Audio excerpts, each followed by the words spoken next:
तो आप सभी का दीक्षांत आईएएस के ऑनलाइन यूट्यूब प्लेटफॉर्म पर मैं शंकर झा स्वागत करता हूं। आप लोगों के जो भी क्वेरीज होंगे हम क्लास के बाद उस पर डिस्कशन करेंगे। तो क्लास को कोरिलेट करने के लिए मेरा नंबर आप लेके कोई क्या करेंगे वैसे नोट कर लीजिए 9015758735 ये नंबर है। लेकिन आपको जो भी कोचिंग के संदर्भ में क्लास के संदर्भ में जो भी आपको क्वेरी करनी हो दीक्षांत आईएएस का जो आपके सामने में नंबर दिख रहा होगा उस पर आप हमसे या मैनेजमेंट से आप बात करेंगे। देखो लिखा भी 80 नंबर का राजस्थान में इंग्लिश आता है, ठीक ना। ज्योग्राफी ऑप्शनल पेपर लगभग प्रत्येक दिन यदि 2.5-3 घंटे की क्लास हो, मिनिमम 2.5 घंटे की क्लास हो ठाकुर जी, तो वो 110-120 दिनों का क्लास है। कम से कम 4 महीने ज्योग्राफी ऑप्शनल पेपर में लगते हैं यदि आप अच्छे से हो और डेली क्लास हो आपकी तो। क्लियर है? आइए, तो 8th क्लास के एनसीईआरटी में हम लोग हैं। अब हम आपका चैट नहीं देख रहे हैं, ये ध्यान में रखिएगा। अब हम पढ़ेंगे कुछ देर फिर हम आपके पास आएंगे। और 8th क्लास के एनसीईआरटी में जैसे मैंने पहले भी कहा था कि ये एनसीईआरटी जो है वो पूरी तरीके से संसाधन पर आधारित है। पहले क्लास में भी आपने रिसोर्सेज कुछ चीज़ों के बारे में पढ़ा था, सेकेंड क्लास में भी पर्यावरण, और तीसरा चैप्टर है ये जिसमें हम लोग खनिज और शक्ति के साधन यानी कि एनर्जी पावर के बारे में अध्ययन करेंगे। तो ये जो 8th क्लास का तीसरा टॉपिक है इसमें हम लोग क्या क्या जानेंगे। सबसे पहले जानेंगे कि मिनरल्स हम लोग किसको कहते हैं, खनिज किसको कहेंगे, खनिज के टाइप्स, खनिज का निष्कर्षण यानी कि कैसे हम लोग उसको पृथ्वी के भूगर्भ के अंदर से एक्सप्लोर करके खनन करके निकालते हैं, क्या उसकी विधियां होती है, खनिज का वितरण डिस्ट्रीब्यूशन किन किन फैक्टर से प्रभावित होता है। क्योंकि आप देखते हैं कि विश्व में या भारत में भी खनिज संसाधन का वितरण एक समान नहीं है। कुछ क्षेत्रों में खनिज का कंसंट्रेशन होता है जबकि कुछ क्षेत्रों में खनिज हमें अनुपस्थित मिलता है। इसका सीधा सा अर्थ है कि खनिज की उपलब्धता भी कुछ ज्योग्राफिकल और जो क्लाइमेटिकल फैक्टर होता है उस पर निर्भर करता है। तो हम लोग उस ज्योग्राफिकल और क्लाइमेटिकल फैक्टर की भी चर्चा करेंगे जो खनिज वितरण को प्रभावित करते हैं। फिर खनिजों का उपयोग यानी किस प्रकार के खनिज का उपयोग किस प्रकार के आर्थिक क्रियाकलाप में होता है उसके बारे में। फिर शक्ति के साधन, और फिर शक्ति के साधन के रूप में, और फिर तीसरा 8वां क्या हो जाएगा, परंपरागत स्रोत यानी कि जो ऊर्जा का कन्वेंशनल सोर्सेज है उसके बारे में, और 9वां हो जाएगा गैर परंपरागत स्रोत यानी ऊर्जा का जो नॉन कन्वेंशनल स्रोत है उसके बारे में। संभव है कि ये जो टॉपिक है थोड़ा सा लंबा है तो इस पर 2 क्लास जा सकती है, एक आज और कल का क्लास जो है इस टॉपिक पर होगा। तो आज जितना हम लोग कवर कर पाएंगे कर लेंगे, फिर अगले क्लास में हम लोग चलेंगे। आइए चलते हैं सीधे आपको लेकर खनिज के बारे में। तो सबसे पहले खनिज क्या है, मिनरल्स क्या है, तो हम की पॉइंट जो है सो उसको सर्किल करेंगे और आप की पॉइंट के सहारे ही अपना सिनॉप्सिस बनाइएगा। तो खनिज जो होता है ये सबसे पहले क्या है कि प्राकृतिक रूप में प्राप्त होने वाला पदार्थ है या आप इसको तत्व कह सकते हो।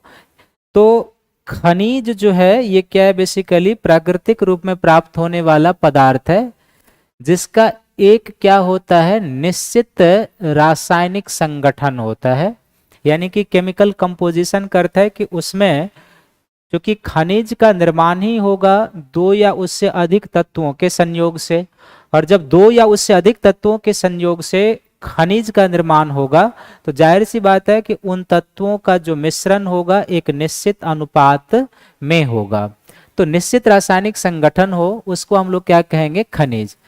खनिज जो होते हैं ये मानवीय हस्तक्षेप के बिना प्राकृतिक प्रक्रिया द्वारा निर्मित होते हैं, और प्रत्येक खनिज जो होते हैं अपने भौतिक गुणों के आधार पर पहचाने जाते हैं, और अपने भौतिक गुणों के द्वारा ही एक खनिज दूसरे खनिज से पृथक होते हैं। जैसे हम कहते हैं कि ये लौह अयस्क है, हम कहते हैं कि ये मैग्नीज है, हम कहते हैं कि ये थोरियम है।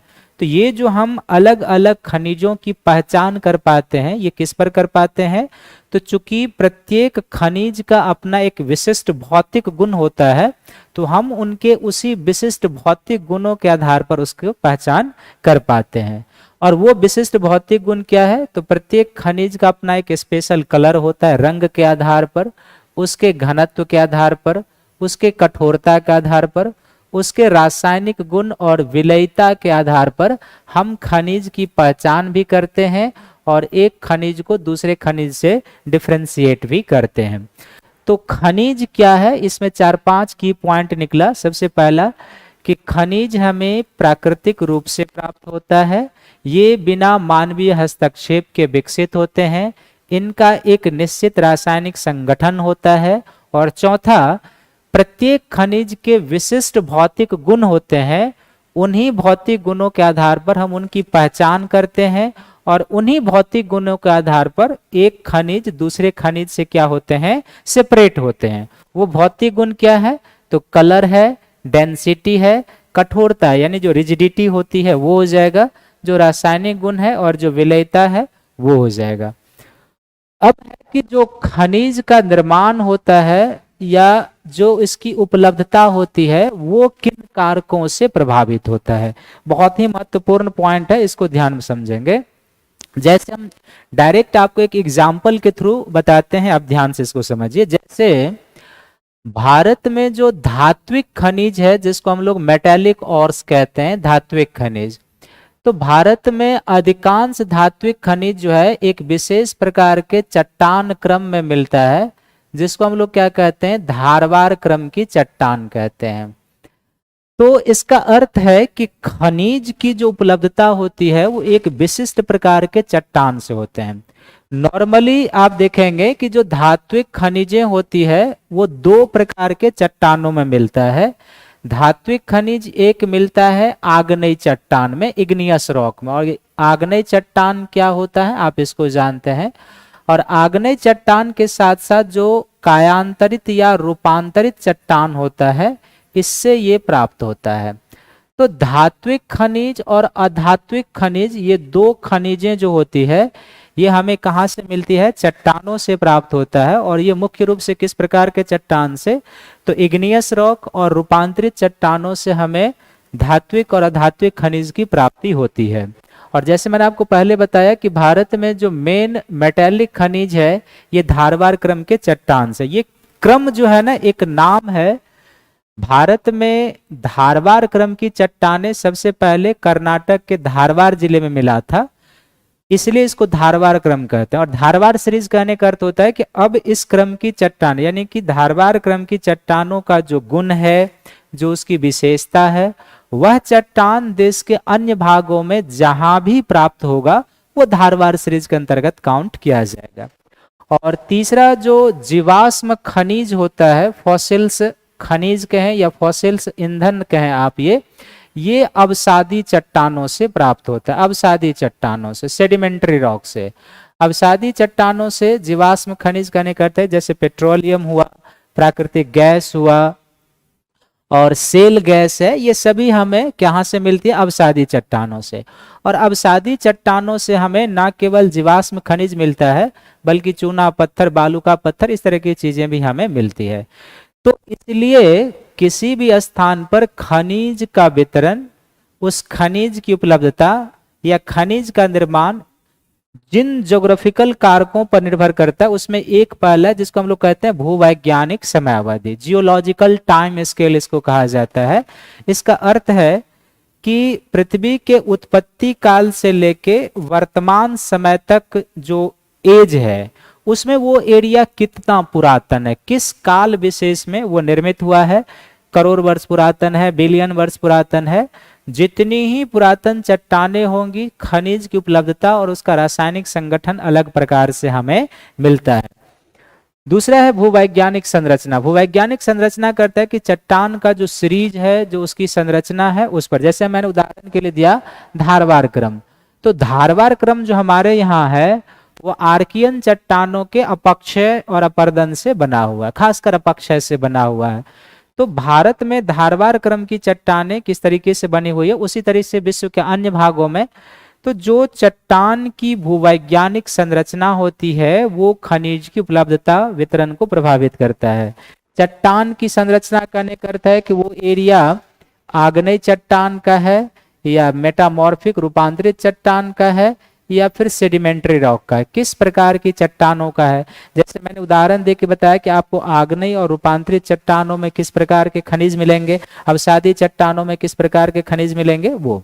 और जलवायु के तत्व, जलवायु के तत्व खासकर जो तापमान है, वर्षा है, ये भी खनिज निर्माण और खनिज की उपलब्धता को प्रभावित करते हैं। अब चूंकि हम यदि भारत को ही उदाहरण ले लें तो भारत का जो क्षेत्रफल है या संपूर्ण भारत का जो ज्योग्राफिकल एरिया है, उस संपूर्ण एरिया का ना तो भूवैज्ञानिक अवधि एक समान है, ना भूवैज्ञानिक संरचना एक समान है, ना चट्टानी संरचना एक समान है, और ना ही संपूर्ण भारत में जलवायु तत्व एक समान मिलते हैं। इसलिए भारत में खनिज की उपलब्धता और उसका वितरण सर्वत्र हमें नहीं मिलता, ये कुछ विशेष क्षेत्रों में मिलता है। विशिष्ट प्रकार के चट्टानों में विशिष्ट प्रकार के खनिज की उपलब्धता है। और ये ना केवल भारत बल्कि आप इस फैक्टर को वर्ल्ड स्तर पर भी लागू कर सकते हैं, क्योंकि विश्व स्तर की जो भूवैज्ञानिक संरचना होगी, जो उसका कालक्रम होगा, जो उसकी चट्टानी संरचना होगी वो डिफरेंट है, जलवायु के तत्व भी अलग अलग हैं।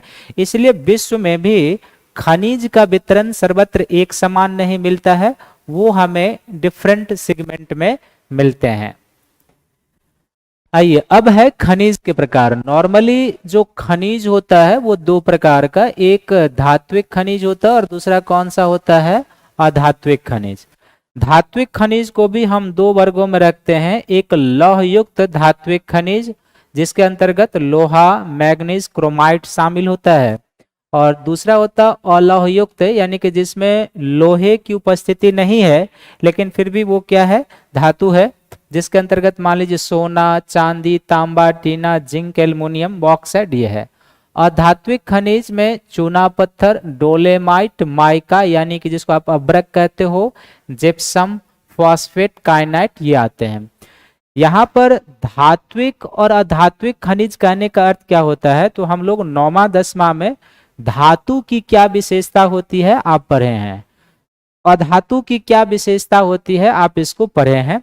तो यदि वो कॉन्सेप्ट आपको याद है तो आप मेटेलिक खनिज को समझ जाएंगे कि जिसमें वह गुण उपस्थित है वो धात्विक खनिज होगा, और जिसमें वो गुण उपस्थित नहीं है वो क्या हो जाएगा, अधात्विक खनिज होगा। जैसे समझने के लिए जो धात्विक खनिज होता है ये कैसे होते हैं, इनकी विशेषता क्या होती है, कठोर पदार्थ होते हैं। धातु जो होते हैं उष्मा और विद्युत के सुचालक होते हैं यानी कि गुड कंडक्टर होते हैं, इससे इलेक्ट्रॉन का प्रवाह होता है। ये चमक और आघात वर्धनीय होते हैं। आघात वर्धनीय होने का अर्थ है कि इनको गर्म करके, तराश करके हम अन्य पदार्थ का निर्माण कर सकते हैं, ये एक्सपेंस करते हैं। अन्य पदार्थों का निर्माण इससे संभव है, जैसे लौह अयस्क, बॉक्साइट, मैग्नीज, इस तरीके की जो चीजें हैं ये कौन हो जाएंगे, धात्विक खनिज। तो जिस खनिज में इन तत्वों या इस तरह की विशेषता उपलब्ध है उसको हम लोग क्या कहेंगे, मेटेलिक खनिज कहेंगे, और जिसमें इस तरह की विशेषता उपलब्ध नहीं है उसको हम लोग क्या कहेंगे, अधात्विक खनिज। यानी कि अधातु जो होते हैं वो मुलायम होते हैं, विद्युत और उष्मा के क्या होते हैं, कुचालक होते हैं, दैट्स मीन बैड कंडक्टर होते हैं। और इसका एग्जाम्पल हो जाएगा जैसे चूना पत्थर है, जिप्सम है, अब्रक है, कोयला है, पेट्रोलियम, ये सभी क्या हो जाएंगे, नॉन मेटेलिक खनिज के एग्जाम्पल हो जाएंगे। और जैसे मैंने आपको पहले कहा, खनिज का जो निर्माण होता है वो क्या होता है, दो या उससे अधिक रासायनिक तत्वों के संयोग से होता है खनिज का निर्माण।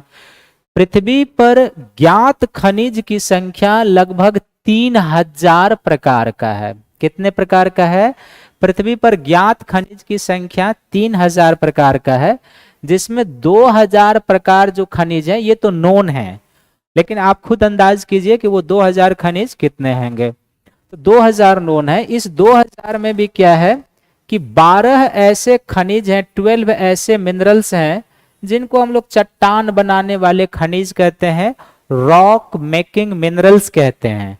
और इस 12 में भी क्या है कि 6 खनिज जो है वो सर्व प्रमुख खनिज के रूप में माने जाते हैं।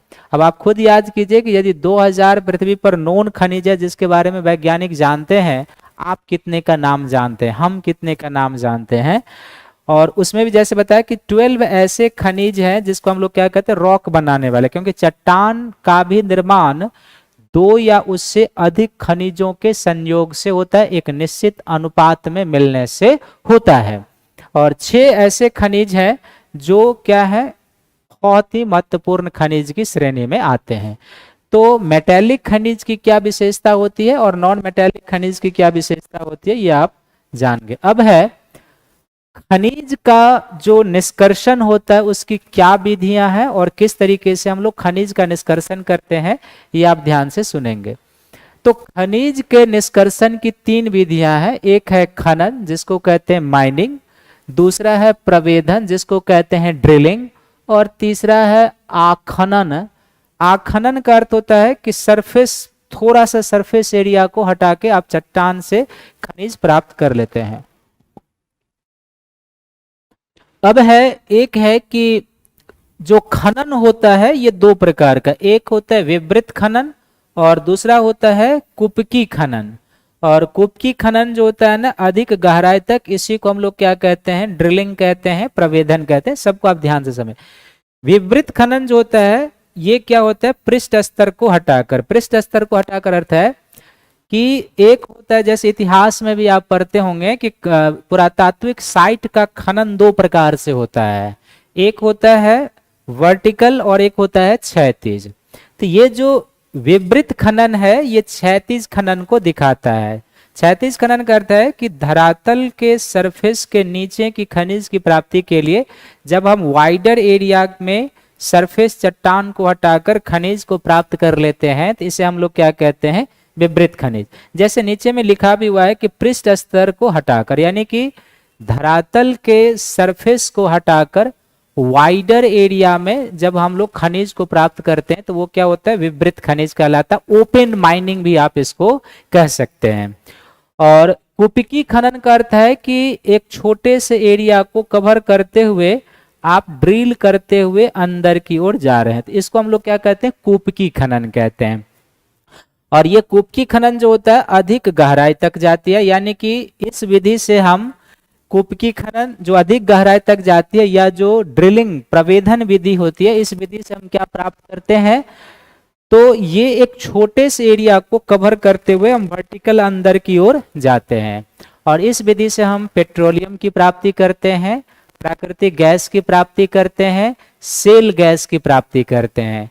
तो वर्टिकल खनन के द्वारा जो कम क्षेत्रों को लेकर अंदर जाते हैं उससे हम क्या प्राप्त करते हैं, तो पेट्रोलियम, प्राकृतिक गैस और सेल गैस की हम इससे प्राप्ति करते हैं, ये है। और तीसरा है आग खनन। आग खनन का सीधा सा सिंपल सा एरिया है कि सरफेस रॉक को हटाकर, जो चट्टान को हटाकर, यानी केवल सतह को हटाकर जब आप प्राप्त कर लेते हैं मिनरल्स तो उसको आग खनन कहते हैं। तो अब आपके मन में यह आ रहा होगा कि खनन और आग खनन में फिर अंतर क्या है, क्योंकि यहां पर भी पृष्ठ स्तर को हटाकर प्राप्त करते हैं और वहां पर भी हमने लिखा है सरफेस स्तर को। दोनों में बेसिकली सिमिलरिटी ये है कि जो खनन है और जो आग खनन है ये बेसिकली विवृत खनन है, क्या है, ओपन माइनिंग का तरीका है। बट दोनों में डिफरेंसेस क्या है कि जो विवृत खनन है पृष्ठ स्तर को, इसमें हम थोड़ा सा अंदर की ओर जाते हैं, जैसे 2 किलोमीटर 3 किलोमीटर तक हम अंदर जाते हैं, बहुत बड़े एरिया को लेकर 100 मीटर 200 मीटर तक अंदर जाते हैं। लेकिन आग खनन में क्या है, केवल सरफेस रॉक को हटाकर हम खनिज को प्राप्त कर लेते हैं, तो वो आग खनन विधि कहलाता है। तो भूगर्भ के अंदर से खनिज निष्कर्षण की कितनी विधियां हो गई, 3 विधियां हो गई। एक खनन जिसको हम लोग कहते हैं माइनिंग, दूसरा हो गया प्रवेधन जिसको हम लोग कहते हैं ड्रिलिंग, और तीसरा हो गया आग खनन।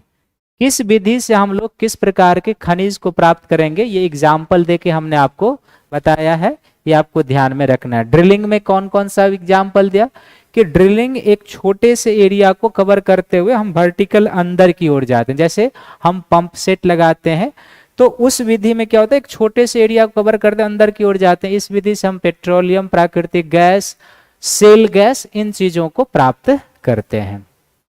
तो ये खनिजों के निष्कर्षण की विधि है। अब है विश्व में जो खनिज का वितरण है वो। तब देखो मैं पहले ही बता देता हूं कि ये 8th क्लास की एनसीईआरटी है, बहुत पुरानी एनसीईआरटी, उसकी रीराइटिंग हुई है, नहीं तो कहीं कहीं डाटा थोड़ा सा इधर उधर हो सकता है। तो डाटा जहां भी लगे आप एक बार क्रॉस चेक कर लेना। हालांकि हमने डाटा क्रॉस चेक करके ही लिया है अपने से, उसको नेट पर सर्च कर, फिर भी यदि आपको लगे कहीं कि डाटा थोड़ा सा मैच नहीं कर रहा है आपने जो पढ़ाई की है, तो आप उसको एक बार क्रॉस चेक करके अपना सही कर लीजिएगा। अभी हम लोग खनिज के वितरण का जो अध्ययन करने जा रहे हैं वो कॉन्टिनेंट के आधार पर, कि किस महाद्वीप के किन देशों में या किन क्षेत्रों में कौन कौन सा खनिज उपलब्ध है, किस प्रकार के खनिज उपलब्ध हैं, उसके बारे में हम अध्ययन करने जा रहे हैं। तो एक दो महाद्वीप का अध्ययन करते हैं, फिर हम आपके पास आएंगे आपका प्रश्न लेने के लिए। दो महाद्वीप का अध्ययन करते हैं पहले। तो सबसे पहले क्या है कि एशिया महाद्वीप में खनिज की उपलब्धता कहां कहां पर है और कौन कौन सा खनिज है वो आप ध्यान से देखिए। तो एशिया महाद्वीप में चीन और भारत दो ऐसे देश हैं जिनके पास लौह अयस्क के क्षेत्र हैं, ये आप ध्यान में रखेंगे। और इसके अलावा इन देशों के पास, यानी कि जो चीन और भारत है, यहाँ पर मैग्नीज की प्राप्ति होती है, बॉक्साइट की भी प्राप्ति होती है, ये निकेल है, जस्ता, तांबा भी उपलब्ध है। आप अपने देश को याद कीजिए कि अपने देश में ये खनिज से मिलता है या नहीं, बिल्कुल मिलता है हमारे। आगे भारत के स्तर पर भी अध्ययन करेंगे। विश्व का आधा से अधिक जो टीन है वो एशिया महाद्वीप उत्पादन करता है। देखो यहाँ से स्टेटमेंट करके प्रश्न आ सकता है कि विश्व, जैसे यूपीपीसीएस में पिछले 2-3 वर्षों से देखने को मिल रहा है कि प्रश्न का स्टैंडर्डाइजेशन हुआ है और वो भी स्टेटमेंट करके प्रश्न पूछने शुरू कर दिए, कौन सही है कौन गलत है। तो यहाँ से एक स्टेटमेंट हो सकता है पहला कि विश्व का आधा से अधिक टीन एशिया महाद्वीप उत्पादन करता है, सही है या गलत, कुछ इस तरीके से। और एशिया महाद्वीप में भी 3 ऐसे देश हैं जहां पर टीन सर्वाधिक उत्पादन होता है। वो कौन कौन सा देश है? तो एक चीन है, एक मलेशिया है, एक इंडोनेशिया है। इसके अलावा जो इसके प्रमुख, इसके अलावा चीन जो है, चीन में सीसा भी मिलता है, एंटीमनी, टंगस्टन में भी अग्रणी उत्पादक है।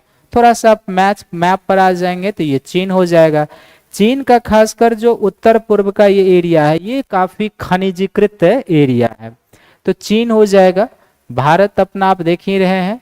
इसके अलावा ये जो एरिया है इसको हम लोग मलय प्रायद्वीप कहते हैं। दक्षिण पूर्व एशिया में जो दक्षिण पूर्व एशिया में जो मलेशिया है और जो कुछ और उसके सीमावर्ती देश हैं, आप इतिहास में पढ़ते होंगे प्राचीन भारत में मलय प्रायद्वीप के बारे में, मलय पेनिनसुला। ये मलय प्रायद्वीप यही एरिया है, ये एरिया हो जाएगा मलेशिया का, ये एरिया हो जाएगा इंडोनेशिया का। तो इन देशों में क्या है कि टीन की प्राप्ति काफी अधिक होती है, तो ये आपको ध्यान में रखना है। नेक्स्ट हो जाएगा यूरोप। लौह अयस्क का अग्रणी उत्पादक है यूरोप। अग्रणी उत्पादक कहने करते हैं कि पहले स्थान पर नहीं है, लेकिन कुछ ऐसे देश हैं यूरोप के जिसमें उच्च क्वालिटी का लौह अयस्क की प्राप्ति होती है। और यूरोप में जो लौह अयस्क की प्राप्ति होती है वो आप देखो कहां कहां पर क्या मिलता है। तो रूस, यूक्रेन, स्वीडन, फ्रांस आयरन के विशाल निक्षेप, यानी कि 4 ऐसे देश हैं जैसे रूस है, यूक्रेन है, स्वीडन है और फ्रांस है, जो लौह अयस्क के विशाल निक्षेप वाले देश हैं। खासकर ये जो फेनो स्कैंडेनेविया प्रायद्वीप है, स्कैंडेनेवियाई देश भी इनको कहते हैं, जिसमें 5 देश आते हैं।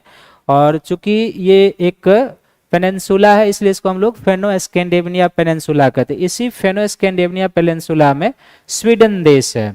तो स्वीडन में जो है यूरोप में सबसे उच्च कोटि का लौह अयस्क मिलता है। लौह अयस्क निक्षेप वहां बहुत नहीं है, लेकिन बेहतर क्वालिटी का लौह अयस्क मिलता है। इसके अलावा यूक्रेन, जिसको लेकर अभी विवाद चल रहा है, तो यूक्रेन का एरिया हो जाएगा, ये एरिया हो जाएगा।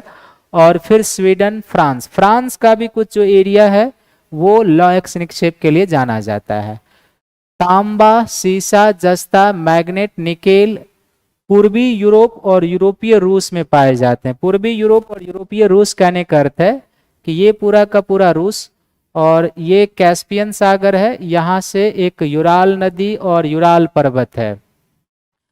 तो रूस दोनों तरफ है, इस तरफ भी है और इस तरफ भी है, इसलिए यूरोप रूस को हम लोग दो महाद्वीपों का देश कहते हैं, क्योंकि यूराल के पूर्व का जो यूरोप है ये हो जाएगा यूरोपीय रूस, और यूराल के पश्चिम का जो रूस है वो एशियाई रूस के अंतर्गत आता है। तो यहाँ क्या लिखा हुआ है, यूरोपीय रूस। यूरोपीय रूस कहने का अर्थ है कि पूर्वी यूरोप से लगा हुआ जो रूस का एरिया है, यहाँ पर हमें तांबा, सीसा, जस्ता, मैग्नेट, निकेल खनिज मिलता है। जर्मनी का रूर प्रदेश कोयला खनिज के लिए फेमस है विश्व स्तर पर। मुझे लगता है यूपीपीसीएस में शायद इस तरीके के कुछ प्रश्न भी आए थे, पहले भी आप पढ़े हुए हैं।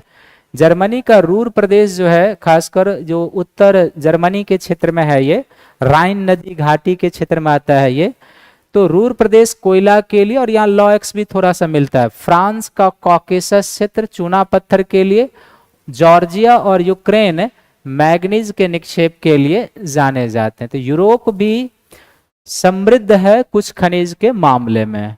तो खासकर जगह याद रखेंगे आप कि जर्मनी का जो रूर क्षेत्र है ये कोयला के लिए विश्व स्तर में, फ्रांस का जो कॉकेसस क्षेत्र है वो किसके लिए, चूना पत्थर के लिए, जॉर्जिया और यूक्रेन मैग्नीज निक्षेप के लिए जाने जाते हैं।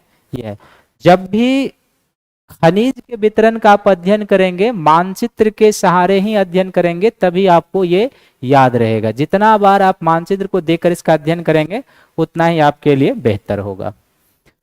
तो अभी तक जो हम लोगों ने अध्ययन किया है, खनिज किसे कहते हैं, खनिज वितरण और उसके निर्माण को प्रभावित करने वाले कारक, खनिज निष्कर्षण की विधि, और एशिया और यूरोप में कुछ जो खनिज का वितरण है उसके बारे में आपने पढ़ाई किया। यहाँ तक जो हमने अध्ययन किया उसमें यदि आपके पास कोई प्रश्न है तो आप पूछ सकते हैं। 2 मिनट हम आपका चैट देख रहे हैं।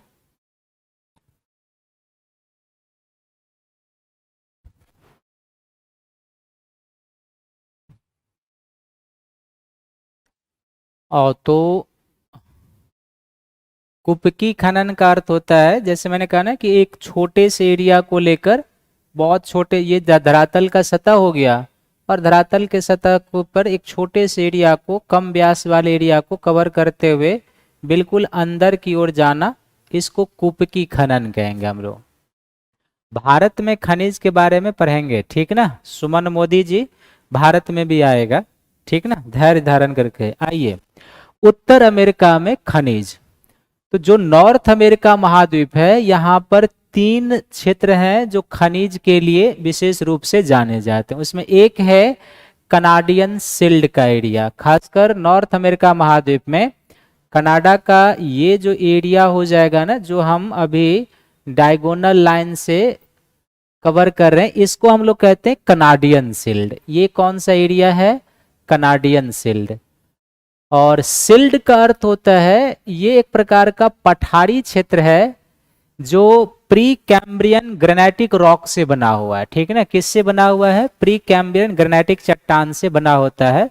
अत्यधिक खनिजीकृत, क्योंकि ये आग्नेय चट्टान का होता है इसलिए अत्यधिक खनिजीकृत क्षेत्र है। तो कनाडा का जो उत्तर पूर्वी क्षेत्र है जिसको हम लोग कनाडियन सिल्ड कहते हैं, ये एक बहुत ही खनिजीकृत क्षेत्र है, ये आप ध्यान में रखेंगे।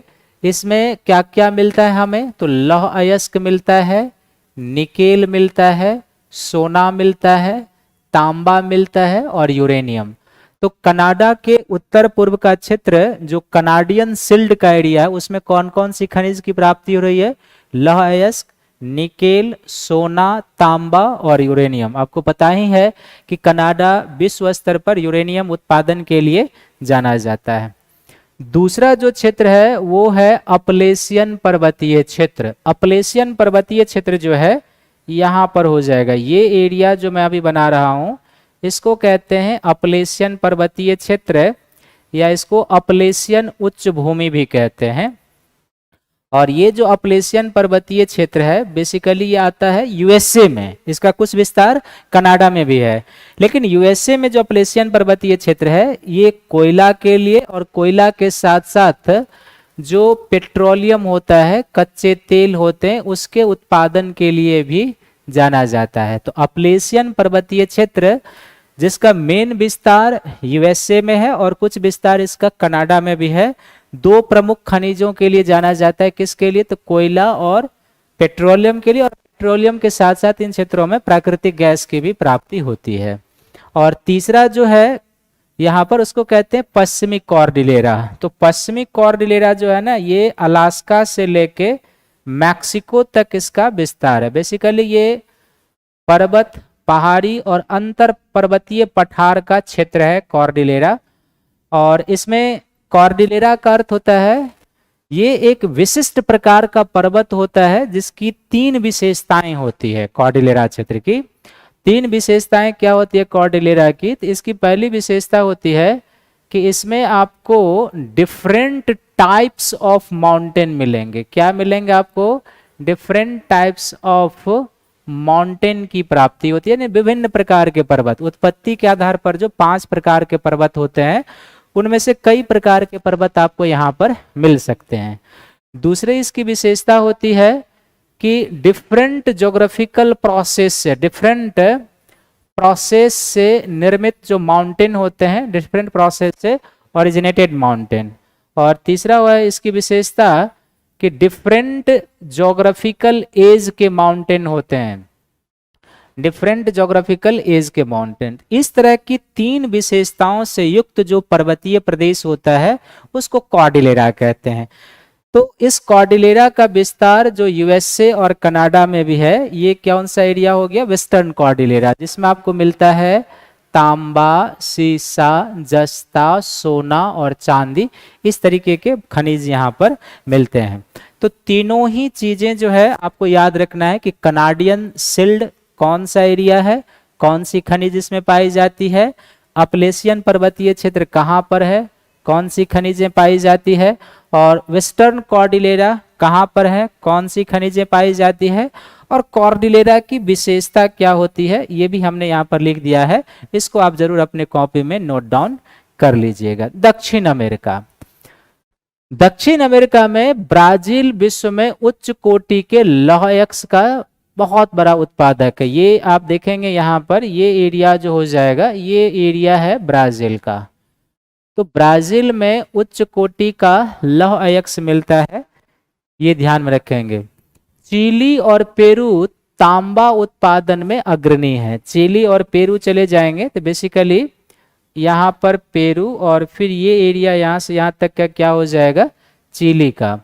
तो ये जो दो देश हैं चिली और पेरू, ये किसके उत्पादक देश हैं, तो तांबा के अग्रणी उत्पादक देश हैं। ब्राजील और बोलिविया टीन का अग्रणी उत्पादक है। बिल्कुल यहाँ पर बोलिविया देश है, ये एरिया हो जाएगा यहाँ पर बोलिविया का। तो बोलिवियन पठार है यहाँ पर, जिसको हम लोग बोलिवियन प्लेट्यू कहते हैं। ये बोलिवियन प्लेट्यू एक अंतर पर्वतीय पठार का एग्जाम्पल है। तो बोलिवियन प्लेट्यू में टीन की प्राप्ति होती है, और साथ ही ब्राजील में।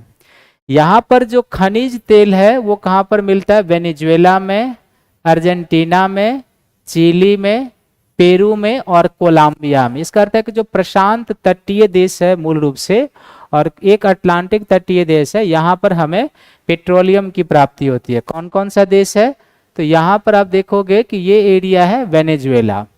वेनेजुएला के बाद आप आ जाओगे तो फिर कहाँ पर आपको मिला, अर्जेंटीना, ये एरिया हो जाएगा अर्जेंटीना का एरिया है।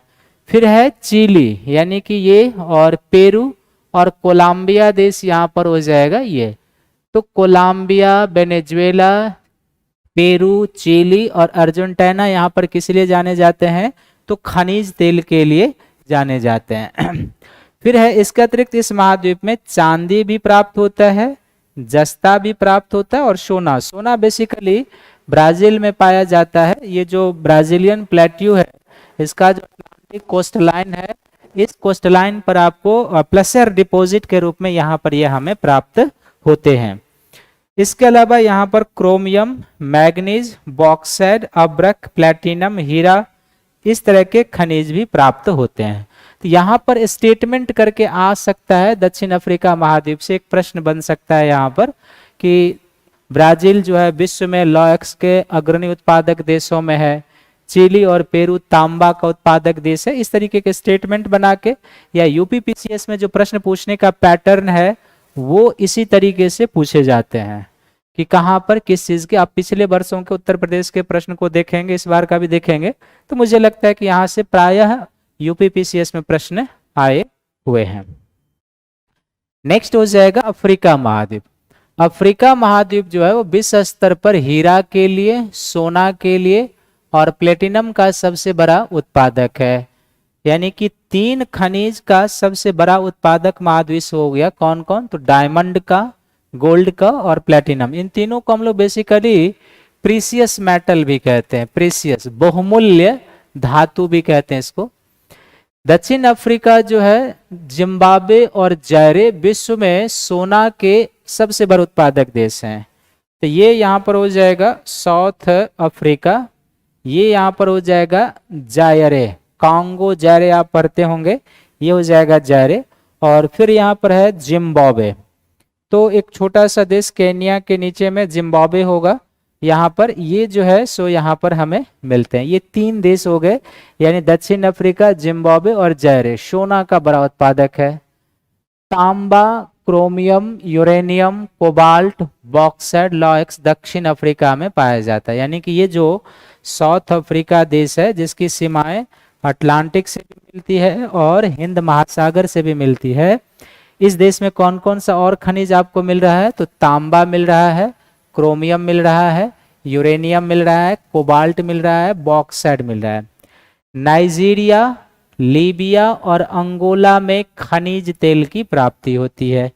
ये नाइजीरिया हो जाएगा यहाँ पर, इसके यहाँ पर अंगोला हो जाएगा और ये देश हो जाएगा लीबिया, यहाँ पर है लीबिया। ये अफ्रीका महाद्वीप के देश हैं जहाँ पर हमें क्या प्राप्त होता है? खनिज तेल की प्राप्ति होती है। तो 3 देश हैं यहाँ पर इस एनसीईआरटी के हिसाब से। हालांकि थोड़ी बहुत तेल की प्राप्ति मिस्र में भी होती है, जो इसमें नहीं दिया हुआ, लेकिन आपको याद रखना है। ट्यूनीशिया जो देश है, यहाँ पर भी थोड़ी बहुत इसकी प्राप्ति होती है। ये भूमध्य सागर है यहाँ पर, तो भूमध्य सागर जो है ना, एक तरीके से ये टेथिस जियोसिंक्लाइन का रेमिनेंट है, बचा हुआ पार्ट है।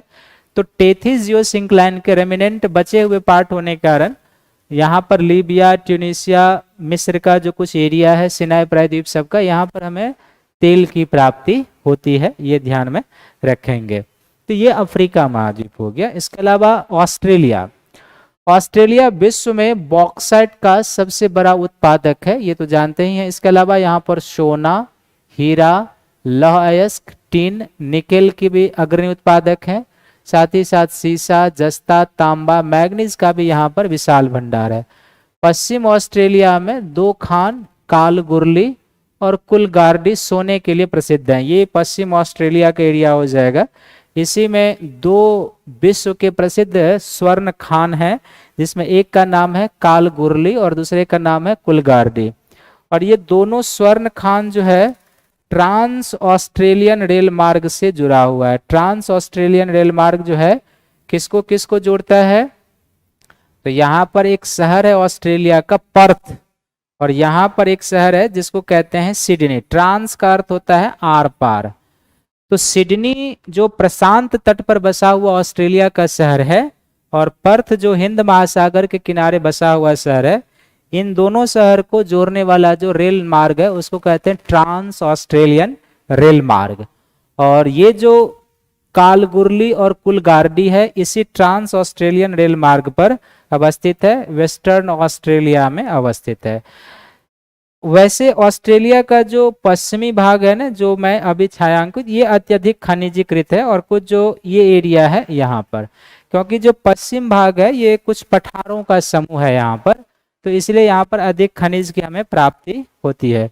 कुछ खनिज ऑस्ट्रेलिया का ये जो पेनिनसुला है, इसको हम लोग कहते हैं केप यॉर्क प्रायद्वीप। क्या कहते हैं इसको? केप यॉर्क पेनिनसुला कहते हैं। तो केप यॉर्क प्रायद्वीप में भी हमें खनिज की प्राप्ति होती है।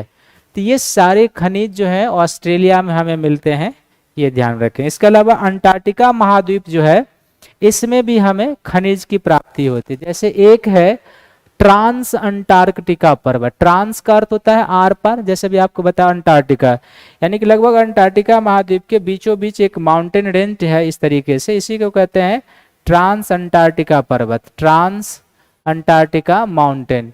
ये जो ट्रांस अंटार्कटिका माउंटेन है, यहाँ पर कौन से खनिज की संभावना है? तो कोयला। पूर्वी अंटार्कटिका के प्रिंस चार्ल्स पर्वत, पूर्वी अंटार्कटिका कैसे निकालेंगे? तो ये नॉर्थ है, ये साउथ है, ये ईस्ट है, ये वेस्ट, ये अंटार्कटिका के लिए, यानी कि इस क्षेत्र में प्रिंस चार्ल्स पर्वत है, ये आपको लौह अयस्क के लिए जाना जाता है। इसका अतिरिक्त यहाँ पर सोना के, चांदी के, पेट्रोलियम के भंडार होने की भी संभावना है। देखो यहाँ पर दो प्रश्न तो वैसे भी पूछे जा सकते हैं कि कौन सा पर्वत अंटार्कटिका महाद्वीप के बीचों बीच उस तरफ से उस तरफ है, तो ट्रांस अंटार्कटिका पर्वत।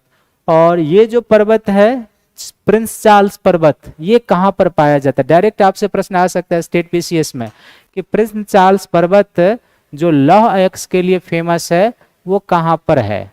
क्लियर है? तो इस तरीके के पूछे जाएंगे आपसे प्रश्न, तो ये याद रखेंगे। ये विश्व में कुछ मिनरल्स के वितरण थे। अब हम लोग भारत में स्टेट वाइज मूल रूप से दिया हुआ है कि कौन सा मिनरल्स, कौन सा खनिज कहां पर मिलता है।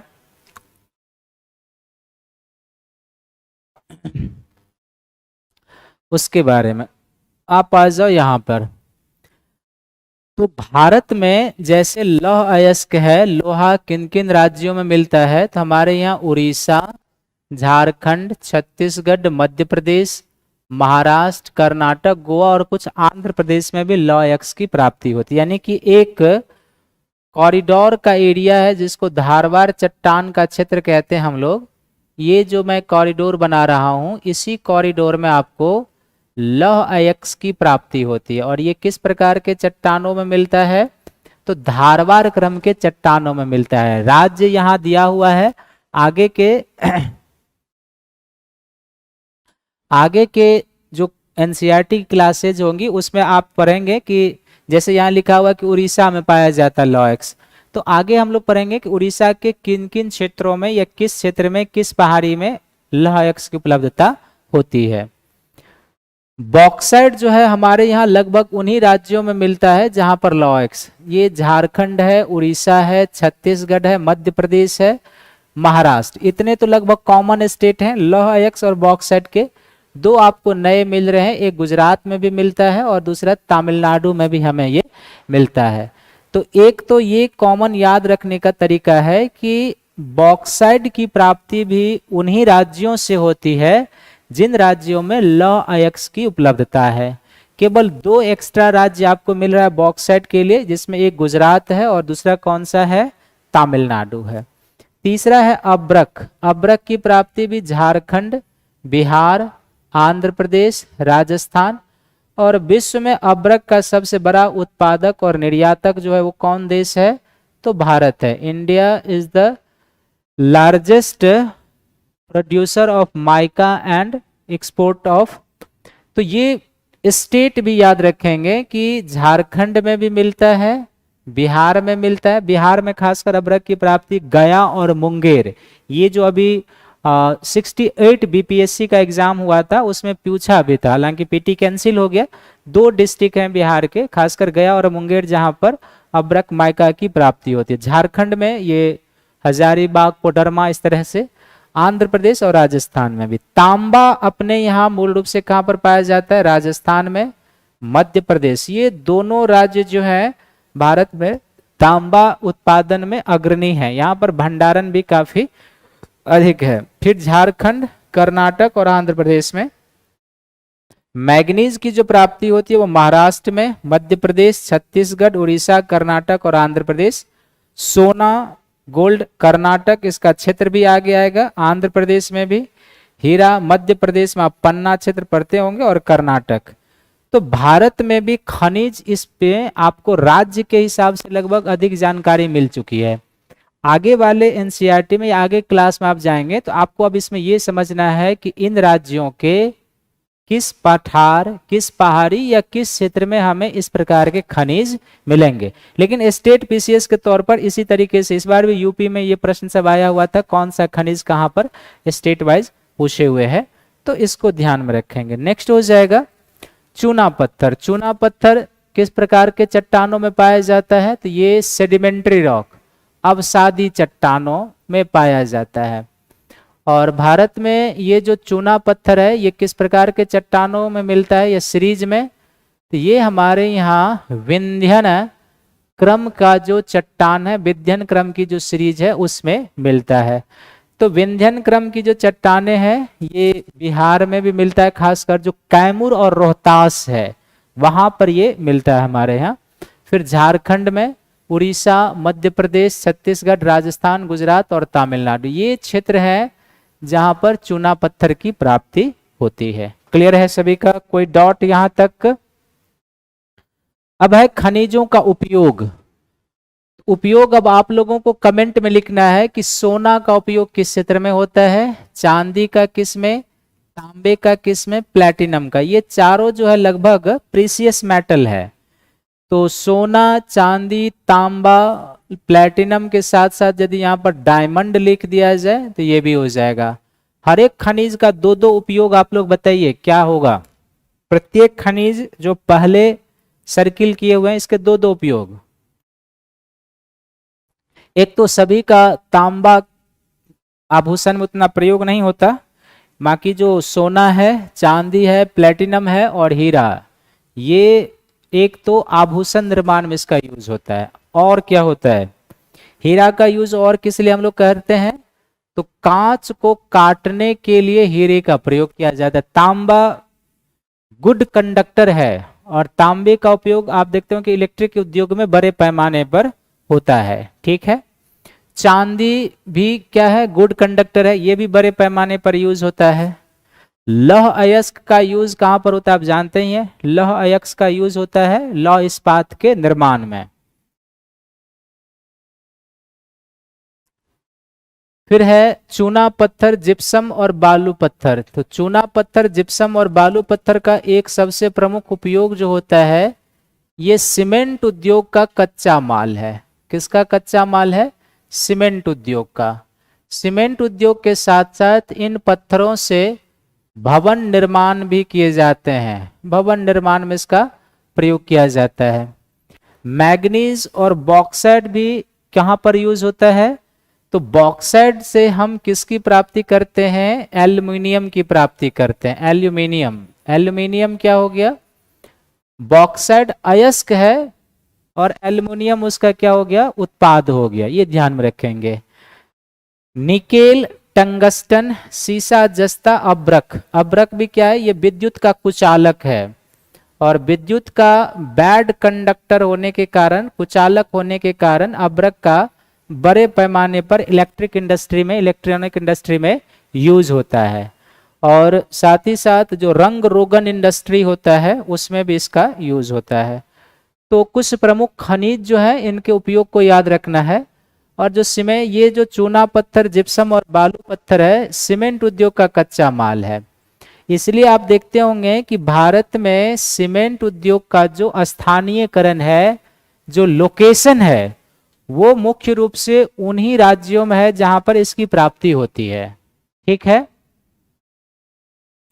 और इसमें क्या है कि ये जो सीमेंट उद्योग है ना, इसका प्रत्येक कच्चा माल जो है ये अशुद्ध कच्चा माल है। इम्प्योर रॉ एंड मटेरियल इसको कहते हैं, अशुद्ध कच्चा माल। अशुद्ध कच्चा माल हम लोग कहते हैं उसको जिसका वजन मैन्युफैक्चरिंग के प्रोसेस में कम हो जाता है। इसका अर्थ ये होता है कि आपने 5 टन कच्चा माल लगाया और तैयार माल आपको 1 ही टन प्राप्त हुआ, तो उसे हम क्या कहते हैं, अशुद्ध कच्चा माल। और अशुद्ध कच्चे माल वाले उद्योग जो होते हैं वो वहीं पर लगाए जाते हैं जहां पर उसकी प्राप्ति होती है, क्योंकि यदि दूर जाकर उसको लगाया जाएगा तो परिवहन कॉस्ट अधिक आएगा जिसके कारण उद्योग को हानि होती है। तो इसलिए आप देखते होंगे कि हमारे यहाँ जो सीमेंट उद्योग है ये राजस्थान में कंसंट्रेटेड है क्योंकि यहाँ पर ये मिलता है, ये गुजरात में है क्योंकि यहाँ पर ये मिलता है, एमपी में है, यहाँ पर इन राज्यों में ये बड़े पैमाने पर मिलता है। क्लियर है सभी का? कोई डॉट, कोई प्रश्न तो पूछ सकते हैं इससे संबंधित।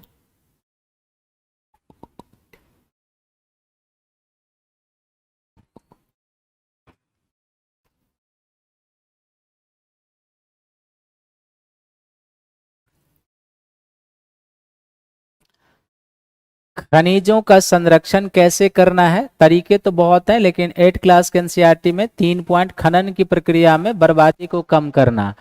यानी कि जब हम सोना भारत में सबसे ज्यादा तो कर्नाटक में ही कहेंगे मिलता है, नमिता निगम, कर्नाटक के अलावा आंध्र प्रदेश में भी ये मिलता है। हालांकि भंडारण के दृष्टिकोण से देखेंगे तो नए डाटा के हिसाब से बिहार में सोने का सबसे बड़ा भंडार मिला, हालांकि वहां पर अभी उसकी माइनिंग नहीं हो पा रही है। बिहार का जो जमुई डिस्ट्रिक्ट है वहां पर बड़े पैमाने पर इसका भंडार मिला है।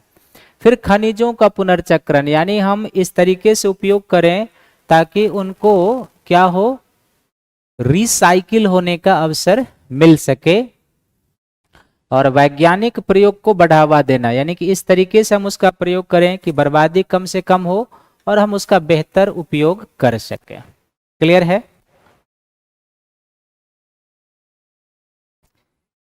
कोई डॉट, किसी के मन में कुछ प्रश्न इससे संबंधित तो आप पूछ सकते हैं। खनिज और अयस्क जो होता है ना, दिवाकर कुमार जी, अयस्क होता है जिससे हम खनिज की प्राप्ति करते हैं। एक तरीके से आप ये समझो, जैसे एक उदाहरण के लिए दिया है कि बॉक्साइट जो है एल्युमिनियम का अयस्क है, तो बॉक्साइट अयस्क हो गया और एल्युमिनियम एक प्रकार का खनिज हो गया, उससे हम प्राप्त करते हैं। ठीक है। दूसरा, जैसे आप देखते हो कि लौह अयस्क है, लौह अयस्क के खनिज, लौह अयस्क की प्राप्ति किस किस अयस्क से होती है, तो मैग्नेटाइट है, सिडेराइट है। तो जो मैग्नेटाइट है, सिडेराइट है, इल्मेनाइट है, ये अयस्क हो गया और उस अयस्क से हम लौह खनिज की प्राप्ति करते हैं।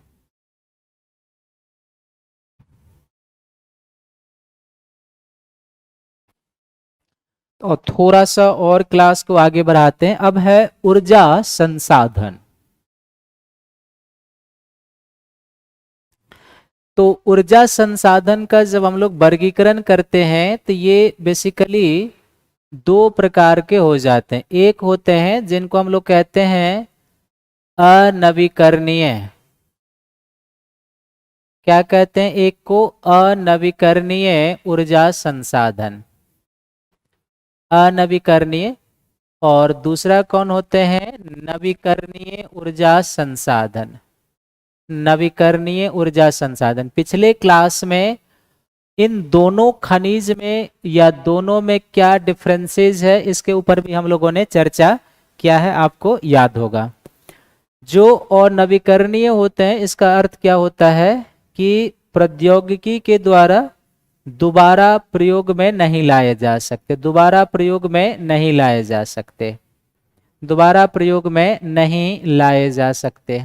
एक दूसरा इसके बारे में बताया था कि इनका जो पुनर्चक्रण होता है ये काफी लंबे समय लगते हैं, हजारों वर्षों के बाद इनका पुनर्चक्रण होता है, ये आप ध्यान से याद रखेंगे।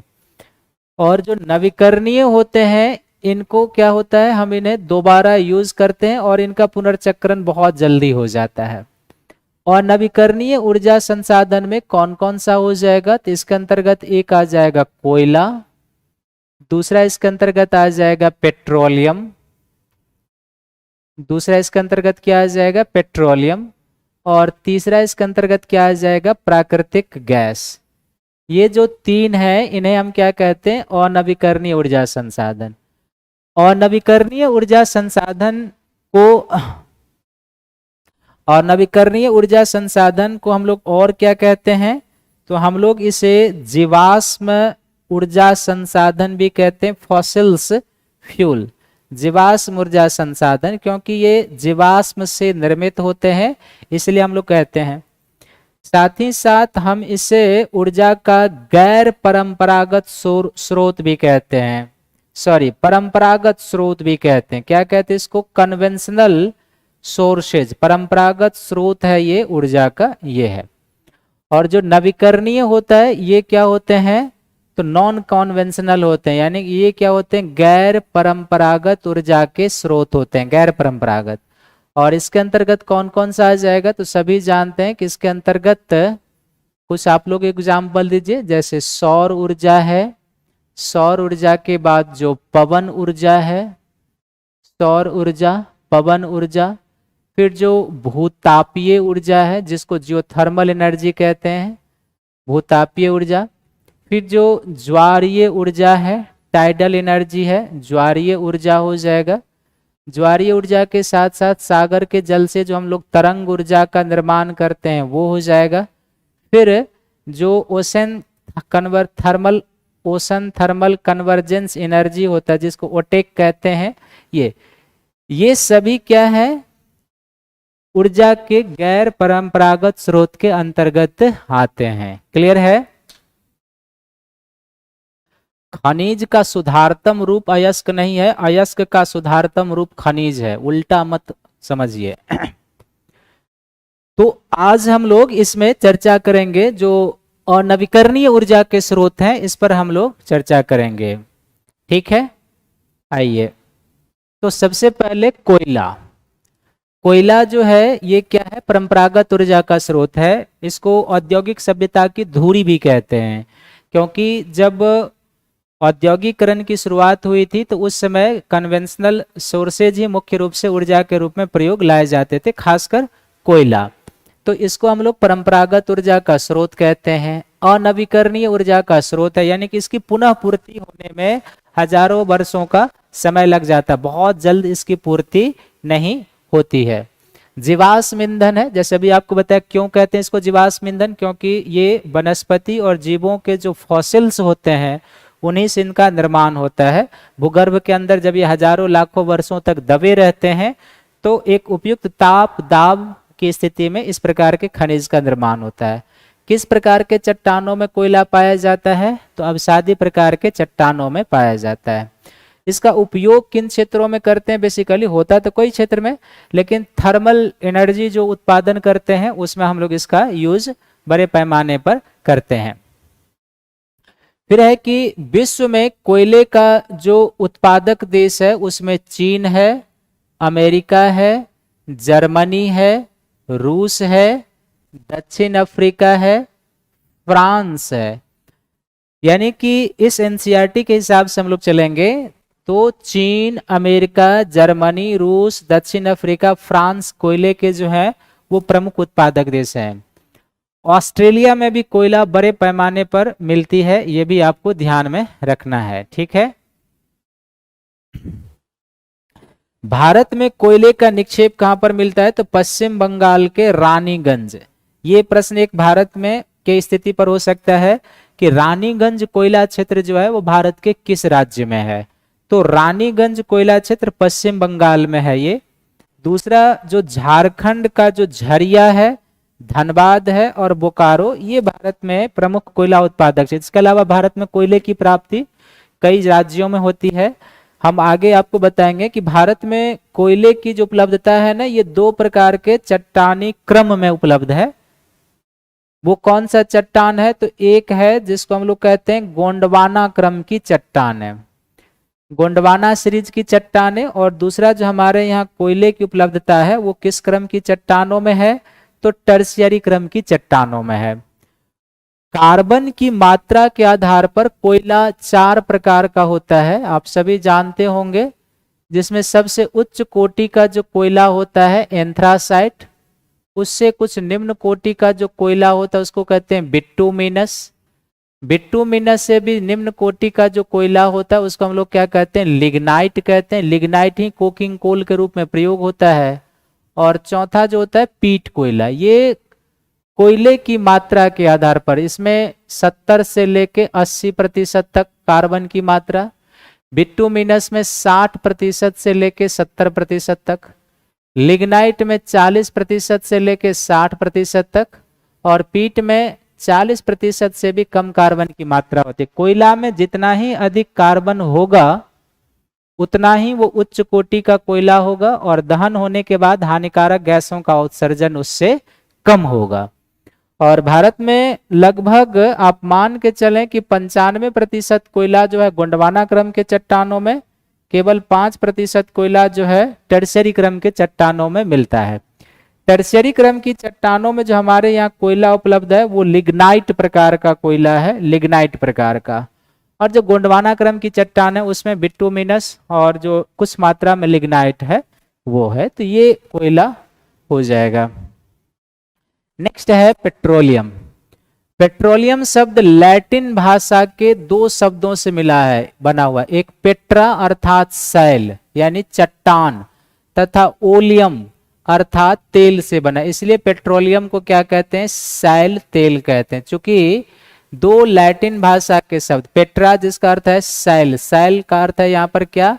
चट्टान, रॉक। तो चट्टान तथा ओलियम का अर्थ है तेल, तो ये शैल तेल से बना हुआ शब्द है, ये आपको ध्यान में रखना है। ऊर्जा का परंपरागत स्रोत है, जैसे कोयला है वैसे ये भी अवसादी चट्टानों में पाया जाता है, ये भी जीवाश्म है और अनवीकरणीय ऊर्जा का स्रोत है। पेट्रोलियम की जो प्राप्ति होती है वो दो क्षेत्रों में होता है। दो क्षेत्रों में कहाँ कहाँ पर होता है इसको लिखेंगे। एक होता है जिसको हम लोग कहते हैं अपतटीय क्षेत्र, इंग्लिश में इसको कहते हैं अपशोर ऑयल एंड गैस फील्ड, अपतटीय क्षेत्र। और दूसरा होता है अभितटीय क्षेत्र, inshore oil and gas field, अभितटीय क्षेत्र।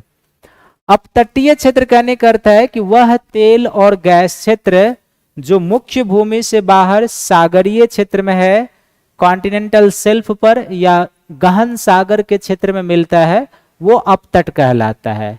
और अभितट कहलाने का अर्थ है कि जो तेल और गैस क्षेत्र मुख्य भूमि के अंदर मिलता है उसको हम लोग क्या कहते हैं? Inshore oil and gas field कहेंगे। तो भारत में अभितट तेल क्षेत्र का 3 राज्य है। एक हो जाएगा जैसे राजस्थान, राजस्थान में हमारे यहाँ मिलता है बाड़मेर बेसिन में। दूसरा ये हो जाएगा गुजरात, और तीसरा जो हो जाएगा असम। अब एग्जाम्पल से आप समझ गए होंगे कि अभितट तेल क्षेत्र किसको कहेंगे। और इसके बाद इसका परिष्करण किया जाता है और शुद्धिकरण की प्रक्रिया से विभिन्न उत्पाद प्राप्त किए जाते हैं। यानी कि ये जो क्षेत्र है अपतट क्षेत्र कहने का अर्थ है जो कॉन्टिनेंटल शेल्फ पर है, जैसे मुंबई हाई है, केजीके बेसिन है, कृष्णा गोदावरी कावेरी बेसिन, ये कॉन्टिनेंटल शेल्फ का क्षेत्र है।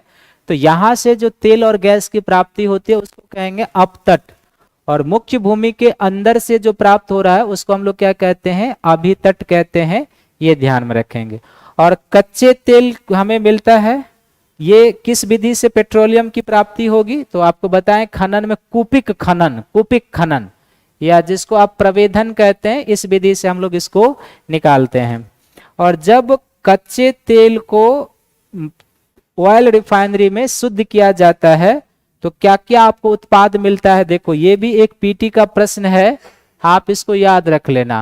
प्रश्न ये हो सकता है कि कच्चे तेल ब्रेंट क्रूड ऑयल को जब तेल शोधनशाला में शुद्धिकरण की प्रक्रिया से गुजारा जाता है तो कौन कौन से उत्पाद हमें प्राप्त होते हैं? तो वो उत्पाद कौन सा? एक पेट्रोल मिलेगा, डीजल मिलेगा, मिट्टी का तेल, मोम, प्लास्टिक, स्नेहक। पेट्रोलियम और इससे बने उत्पाद को काला सोना भी कहा जाता है क्योंकि यह अधिक मूल्यवान होता है। अभी तो आप समझ ही रहे हैं कि 100 रुपये के पार हैं दोनों चीजें लगभग। तो इसमें ये एक प्रश्न बन सकता है कि जब पेट्रोलियम शुद्धिकरण की प्रक्रिया से गुजरता है कच्चा तेल तो कौन कौन सी चीजें हमें प्राप्त होती है? पेट्रोल मिलेगा, डीजल मिलेगा, मिट्टी का तेल जिसको आप केरोसिन ऑयल कहते हैं, मोम और प्लास्टिक, और स्नेहक लुब्रिकेंट जिसको आप कहते हैं, वो आपको यहां से प्राप्त होगा। विश्व में पेट्रोलियम की प्राप्ति कहां कहां पर प्रमुख रूप से होती है? तो ईरान, इराक, सऊदी अरब, कतर प्रमुख तेल उत्पादक। ये जो ईरान, इराक, सऊदी अरब, कतर है, ये पश्चिम एशिया के देश हैं जहां से भारत भी आयात करता है, विश्व के विभिन्न भागों में भेजे जाते हैं। इसके अलावा वेनेजुएला, अभी दक्षिण अमेरिका में हम लोग पर ही हैं, संयुक्त राज्य अमेरिका जो अपलेशियन पर्वतीय क्षेत्र है, रूस, अल्जीरिया इसके प्रमुख उत्पादक देश हैं। भारत में जो पेट्रोलियम का उत्पादक क्षेत्र है ये असम, जैसे मैंने आपको राज्य बताया था, तो असम में डिगबोई, अरब सागर में मुंबई है, कृष्णा गोदावरी कावेरी नदियों का डेल्टा क्षेत्र। तो डिगबोई जो हो गया ये किस प्रकार का क्षेत्र हो गया? ये अभितटीय हो गया, क्योंकि ये क्या है? मुख्य भूमि के अंदर में है, इसलिए इसको अभितटीय। और जो मुंबई है कृष्णा गोदावरी नदियों का क्षेत्र, इसको कौन सा तेल क्षेत्र कहेंगे? अपतटीय, ऑफशोर कहेंगे, ये याद रखेंगे। तो भारत का भी कुछ, और विश्व स्तर पर जो प्रमुख उत्पादक देश हैं, ईरान, इराक, सऊदी अरब, कतर, वेनेजुएला, संयुक्त राज्य अमेरिका, रूस भी बड़े पैमाने पर उत्पादन करता है। प्राकृतिक गैस, प्राकृतिक गैस पेट्रोलियम निक्षेपों के साथ ही पाया जाता है। नॉर्मली क्या होता है कि जहां से आपको पेट्रोलियम की प्राप्ति होती है, ठीक उन्हीं क्षेत्रों से क्या होता है, हमें प्राकृतिक गैस की भी प्राप्ति होती है। नीचे में होता है पेट्रोलियम, और पेट्रोलियम के ठीक ऊपर वाले क्षेत्रों से हमें किसकी प्राप्ति होती है, प्राकृतिक गैस की मेनली। हालांकि कई ऐसे क्षेत्र हैं जो पेट्रोलियम रहित भी हैं और प्राकृतिक गैस की वहां पर प्राप्ति होती है। जैसे यूपीएससी में इस बार ये प्रश्न भी आया था, तो दोनों अवसादी चट्टानों से मिलते हैं।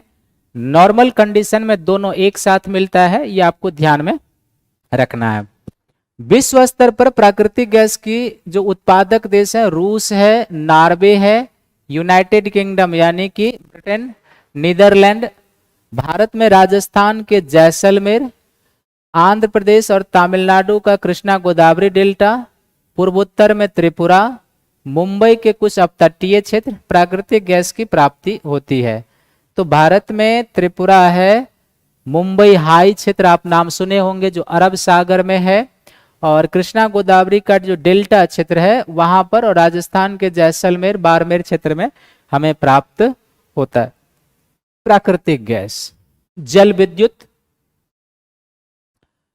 तो 3 कन्वेंशनल रिसोर्सेज के बारे में आपने पढ़ लिया है।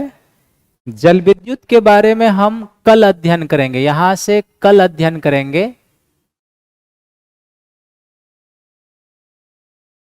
थोड़ा सा लंबा चैप्टर है, आज 10 मिनट करने के बाद भी ये नहीं हो पाएगा, तो यहां से कल अध्ययन करेंगे। आज के संदर्भ में क्लास से रिलेटेड यदि कोई प्रश्न है आपके पास तो आप पूछ सकते हैं। सभी को धन्यवाद है, थैंक्स है, गुड नाइट भी है। कल हम लोग फिर इसी टाइम में मिलेंगे 6 बजे में रेगुलर। आज के क्लास से यदि कोई प्रश्न है तो आप पूछ सकते हो। जल विद्युत और जो नवीकरणीय ऊर्जा का स्रोत है उसके बारे में। स्नेहक लुब्रिकेंट होता है, जैसे आप समझो ग्रीस जिसको आप कहते हो ना, घर्षण को गाड़ी के बॉल बेरिंग में लगाते हो ना, कोयला को गैर परमानेंट नहीं कहेंगे, परंपरागत कहते हैं, कन्वेंशनल रिसोर्सेज। किसी के पास कोई प्रश्न? हाँ बिल्कुल, घर्षण को कम करने के लिए गाड़ी के बॉल बेरिंग में लुब्रिकेंट स्नेहक का प्रयोग किया जाता है। क्लियर है? चलो, तो सभी को थैंक यू है, धन्यवाद है, मिलेंगे कल आपसे। बहुत बहुत शुक्रिया, थैंक यू, गुड नाइट।